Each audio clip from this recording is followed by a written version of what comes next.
Firstly, I want to thank Jesus because I couldn't do this on my own. I know He carried me through today.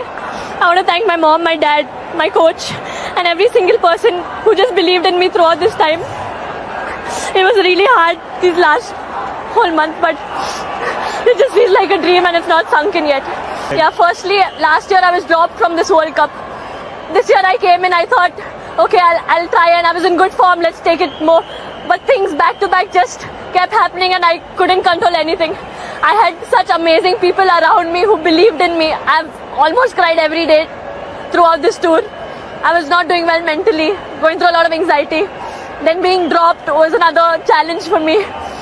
But I think all I had to do was show up and God just took everything. I think initially I was just playing, I just keep talking to myself. But towards the end, I was just quoting one scripture from the Bible because I had lost energy. I was very tired. I was drained. But one scripture that says, just stand still and God will fight for you. And that's what I did. I just stood there and He fought for me. I'm grateful to Jesus because just His presence and reading the Bible just has encouraged me in my tough times. And the Bible says that weeping endures for a night, but joy comes in the morning. And today joy came. But I'm still weeping. Manu, just take us through the final few moments and final few shots. What was going on in your mind? Honestly, I read a lot of Gita and all. So what was going through my mind is just do what you are meant to do. Do what you are supposed to do and just leave whatever. The destiny, you can't control the outcome of it. So in Gita, Krishna says to Arjun that, you focus on your karma and not on the outcome of the karma. So only that was running in my head. I was like, okay, just do your thing and let it all. I wasn't very confident in the last few games. I wasn't feeling really good out there. But when God has to bless you with something, He shows you in ways that you can't imagine. That's why I said I'm really grateful and humbled right now when I bow my head.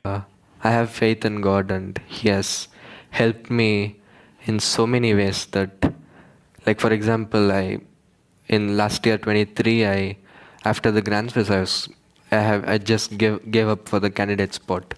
I was not even qualifying for the candidates, and then God gave me so many opportunities. And first of all, winning this Chennai Grandmasters taking place and me winning it despite being in such horrible form, and then winning the candidates. Last round, it could have gone to tie breaks, but God helped me, and even here it could have gone to tie breaks, and still, on and on, like so many things that God has done, and it couldn't have been by anybody else. Congrats, Jam. Video చూశారు కదా. ఇప్పుడు మరికొన్ని విషయాలు తెలుసుకుందాం. ICC women's world cup 2025 సెమీఫైనల్లో ఆస్ట్రేలియాపై చారిత్రాత్మక విజయంలో Jemima Rodrigues కీలక పాత్ర పోషించారు. మ్యాచ్ అనంతరం జరిగిన ప్రజెంటేషన్ వేడుకల్లో ఆమె తీవ్ర భావోద్వేగానికి గురై తన విజయాన్ని తన విశ్వాసానికి ఆపాదించారు. ఆమె ఆ ఇంటర్వ్యూలో ఏం మాట్లాడింది అంటే, అన్నింటికంటే ముందుగా నేను జీసస్కు ధన్యవాదాలు చెప్పాలనుకుంటున్నాను. నేను ఒంటరిగా ఇది చేయలేకపోయాను. ఈరోజు ఆయన నన్ను నడిపించారని నాకు తెలుసు అనే ఆమె పేర్కొన్నారు. అంతేకాకుండా ఆట చివరి దశలో తాను ఎదుర్కొన్న తీవ్రమైన ఆందోళన మరియు ఒత్తిడిని అధిగమించడానికి బైబిల్ నుండి ఒక వచనాన్ని ఉటంకించినట్లు ఆమె వెల్లడించారు. నిశ్చలంగా నిలబడండి, మరియు దేవుడు మీకోసం పోరాడతాడు అనే ఆమె మానసిక పోరాటాల గురించి మాట్లాడింది. నేను ఈ టూర్ మొత్తం దాదాపు ప్రతిరోజు ఏడ్చాను, దేవుడే అన్ని చూసుకున్నాడని ఆమె చెప్పారు. దీనికి ప్రతికూల ప్రజాస్పందన మరియు ట్రోలింగ్స్ ఎలా ఉన్నాయంటే, జెమీమా రోడ్రిగ్స్ యొక్క ఈ బహిరంగ విశ్వాస ప్రకటన సోషల్ మీడియాలో, ముఖ్యంగా ఎక్స్, ఇన్స్టాగ్రామ్, యూట్యూబ్ వంటి సోషల్ మీడియాలో తీవ్రమైన ప్రతికూల స్పందన రెత్తెక్కిస్తుంది. అనేక మంది వినియోగదారులు ఆమెను మతోన్మాదిగా అభివర్ణిస్తూ ట్రోల్ చేస్తున్నారు. జేసస్ ఇస్టని, అలాగే క్రిస్టియానోఫోబియా అంటూ ఆమెను ట్రోల్స్ చేస్తూ ఉన్నారు. అయితే ఇదే విధమైన ధోరణి T20 వరల్డ్ కప్ గెలిచిన తర్వాత భారత బౌలర్ మహమ్మద్ సిరాజ్ విషయంలోనూ కనిపించింది. అతను కూడా సోషల్ మీడియాలో సర్వశక్తిమంతులైన అల్లాకు ధన్యవాదాలు అని పోస్ట్ చేశాడు. దీనికి ప్రతిస్పందనగా అతను కూడా హిందూ మితవాదుల నుండి ప్రతికూల స్పందనను ఎదుర్కొన్నాడు. వారి వ్యాఖ్యల్లో వారు ఏమన్నారంటే, ఇది టీమిండియా విజయం, అల్లాది కాదు.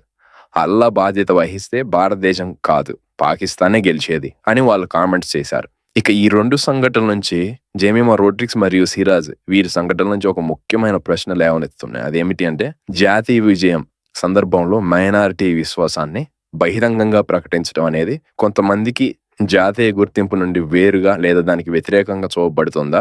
క్రీడలలోకి మతాన్ని తీసుకురావద్దనే వాదన ఎంపిక చేసిన మతాలకు మాత్రమే వర్తిస్తుందా? ఈ ప్రశ్నలకు సమాధానం ఇవ్వడానికి హిందూ అథ్లెట్ వారి విశ్వాసాలను కూడా మనం ఇప్పుడు పరిశోధన చేద్దాం. ముఖ్యంగా విరాట్ కోహ్లీ ఆధునిక క్రికెట్లోనే అత్యంత ప్రముఖుల్లో ఒకరు. తన ఆధ్యాత్మికత మరియు హిందూ విశ్వాసాలను బహిరంగ ప్రదర్శించడానికి వెనుకడలేదు. ఒక ఇంటర్వ్యూలో ఆన్ఫీల్డ్ BCCI.TVలో గౌతమ్ గంభీర్తో జరిగిన ఒక సంభాషణలో కోహ్లీ 2014లో ఆస్ట్రేలియా పర్యటనలో తన కెరీర్లోని క్లిష్ట దశలో ఉన్నప్పుడు మానసిక శక్తి కోసం ఓం నమ శివాయ మంత్రాన్ని పదే పదే జపించినట్లు చెప్పారు. మరొక ఇంటర్వ్యూలో అతను తన జీవితంలోని సమయాలను దేవుని పరీక్షగా ఎలా భావిస్తాడో వివరించాడు మరియు దేవుడు ఇచ్చిన అవకాశానికి కృతజ్ఞతతో మరియు విశ్వసనీయంగా ఉండాలని తాను నమ్ముతానని చెప్పాడు.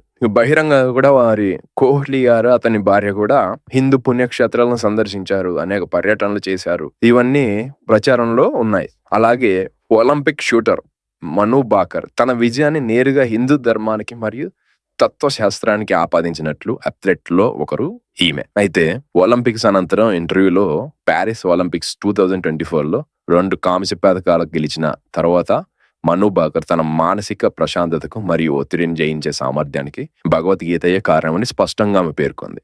ఒక ఇంటర్వ్యూలో ఆమె మాట్లాడుతూ, నేను గీత బాగా చదువుతాను, నీవు చేయవలసింది మాత్రమే చెయ్యి, ఫలితాన్ని నీవు నియంత్రించలేవు అనే దాని బోధన నా మదిలో మెదులుతోంది అని ఆమె అన్నారు. ఆమె ఇంకా వివరిస్తూ, గీతలో కృష్ణుడు అర్జునుడితో నీవు నీ కర్మపై దృష్టి పెట్టు, కర్మఫలంపై కాదు అని అంటాడు. అదే నా మదిలో నడుస్తోంది అని ఆమె చెప్పారు. ఇంకా అనేక ఇంటర్వ్యూలో ఆమె హిందుత్వం గురించి చెప్పుకొచ్చారు. ఇక యువ ప్రపంచ చెస్ ఛాంపియన్ గుకేష్ డి తన అసాధారణ విజయాన్ని దైవిక ప్రణాళికగా మరియు అద్భుతంగా అభివర్ణించారు. ఫిదే క్యాండిడేట్స్ 2024 గెలిచిన తర్వాత అతను దేవునికి ధన్యవాదాలు తెలిపాడు. ఎందుకంటే చివరి రౌండ్లో టై బ్రేకులకు వెళ్లకుండా దేవుడు సహాయం చేశాడని పేర్కొన్నాడు. ప్రపంచ చెస్ ఛాంపియన్ గా నిలిచిన తర్వాత అతను తన ప్రయాణాన్ని వివరిస్తూ దేవుని అద్భుతాల గురించి అతను వివరించాడు. ఒక ఇంటర్వ్యూలో అతను ఏమన్నాడంటే, నాకు దేవుడిపై నమ్మకం ఉంది మరియు అతను నాకు చాలా వివిధాలుగా సహాయం చేశాడని గోకేష్ స్పష్టంగా చెప్పారు. ఈ 3 ఉదాహరణలు హిందూ విశ్వాసాన్ని 3 విభిన్న మార్గాల్లో వ్యక్తీకరించడాన్ని చూపిస్తున్నాయి. కోహ్లీ యొక్క భక్తిపూర్వక మార్గం, మను భాకర్ యొక్క తాత్విక మార్గం మరియు గుకేష్ యొక్క జోక్యవాద మార్గం. ముఖ్యంగా గుకేష్ యొక్క దేవుడు నాకు సహాయం చేశాడు లేదా దేవుడే నా స్క్రిప్ట్ రైటర్ అనే వ్యాఖ్యలు జెమిమా రోడ్రిగ్స్ యొక్క ఆయన నా కోసం పోరాడాడు అనే వ్యాఖ్యలకు చాలా బలమైన మరియు ప్రత్యక్ష సమాంతరంగా పనిచేస్తాయి. ఈ 2 విజయాన్ని దైవిక జోక్యానికి ఆపాదిస్తున్నాయి. ఇక ఇతర క్రీడాకారులు కూడా వారి విశ్వాసాలని ఎప్పుడెప్పుడు చెప్పారనేది చూద్దాం. ఒలింపిక్ అథ్లెట్ బ్యాడ్మింటన్ రెజ్లిన్, వీటిలో PV సింధు బ్యాడ్మింటన్ గా 2016 రియో ఒలింపిక్స్ లో రజాక పథకం గెలిచిన వెంటనే PV సింధు కృతజ్ఞతా సూచకంగా హైదరాబాద్ లోని సింహవాహిని మహంకారి ఆలయాన్ని సందర్శించారు. ఆమె తన తల్లిదండ్రులతో కలిసి తన ఒలింపిక్ రజత పథకాన్ని ఆశీర్వాదం కోసం ఆలయానికి తీసుకొచ్చారు. అక్కడ ప్రత్యేక ప్రార్థనలు నిర్వహించారు. ఇంకా PR శ్రీజేష్ గోల్ కీపర్ భారత హాకీ జట్టుకు వెన్నుముకగా నిలిచిన PR శ్రీజేష్ ప్యారిస్ 2024 ఒలింపిక్స్ లో కాంస్య పథకం గెలిచిన తర్వాత అది అతని చివరి అంతర్జాతీయ మ్యాచ్. తీవ్ర భావోద్వేగానికి గురయ్యాడు. మ్యాచ్ చివరి నిమిషాల్లో జరిగిన నాటకీయ పరిణామాల 2 పెనాల్టీ కార్నర్లు గురించి మాట్లాడుతూ, నన్ను నా దేశ ప్రజలకు చివరిసారిగా చూపించడానికి దేవుడు చేసిన ప్రణాళిక అని అతను వ్యాఖ్యానించాడు. ప్యారిస్ కాంస్యం గెలిచిన తర్వాత భారత హాకీ జట్టు సమిష్టిగా అమృత్సర్లోని స్వర్ణ దేవాలయాన్ని సందర్శించి ప్రార్థనలు చేసింది. సీనియర్ క్రికెటర్లు సోషల్ మీడియాలో వీరేంద్ర సెహ్వాగ్ 2019లో అయోధ్య తీర్పు వచ్చినప్పుడు అతను జై శ్రీరామ్ జై శ్రీరామ్ జై రామ్ అని ట్వీట్ చేశాడు. ఇక వెంకట్ ప్రసాద్, మాజీ క్రికెటర్ వెంకట్ ప్రసాద్ తరచుగా తన సోషల్ మీడియాలో హిందూ కేంద్రీకృత పోస్టులు పెడుతూ ఉంటాడు. ఇలా అనేక మంది వారి విశ్వాసాల గురించి ఇంటర్వ్యూలో చెప్పుకొచ్చారు. దీంట్లో పెద్ద తప్పేముంది? ఎవరి విశ్వాసం వారిది చెప్పుకునే అవకాశం ఉంది. ఆ చెప్పుకోవడం వల్ల వచ్చిన నష్టం ఏంటి? ఈ క్రీడల్లోకి మతాన్ని తీసుకురావద్దు అనే వాదన మైనారిటీ విశ్వాసాల అంటే క్రిస్టియానిటీ, ఇస్లాం వ్యక్తీకరణలపై మాత్రమే సెలెక్టివ్గా ఉపయోగించబడుతున్నట్లు మనకు అర్థమవుతుంది. అదే సమయంలో మెజారిటీ విశ్వాసంగా ఏదైతే ఉందో వాటి యొక్క వ్యక్తీకరణలు జాతీయ గుర్తింపు మరియు సంస్కృతిలో భాగంగా విస్తృతంగా అంగీకరించబడుతున్నాయి అన్న విషయాన్ని అందరూ తెలుసుకోవాలి. వీళ్ళు ఎందుకు ట్రోల్స్ చేశారు? మైనారిటీ అథ్లెట్ రోడ్రిగ్స్ సీరజ్ వారు తమ విశ్వాసాన్ని జీసస్ అల్లా గురించి వ్యక్తం చేసినప్పుడు వారు మతోన్మాదులు అనే పిలువబడే కొన్ని వర్గాల నుండి తీవ్రమైన జాతీయవాద ఆధారిత ట్రోలింగ్ ను ఎదుర్కొన్నారు. దీనికి విరుద్ధంగా కోహ్లీ ఓం నమ శివాయ అన్నాడు. అలాగే మను బాకర్ గీతను ఉదహరించి ఆ గీత గురించి చెప్పారు.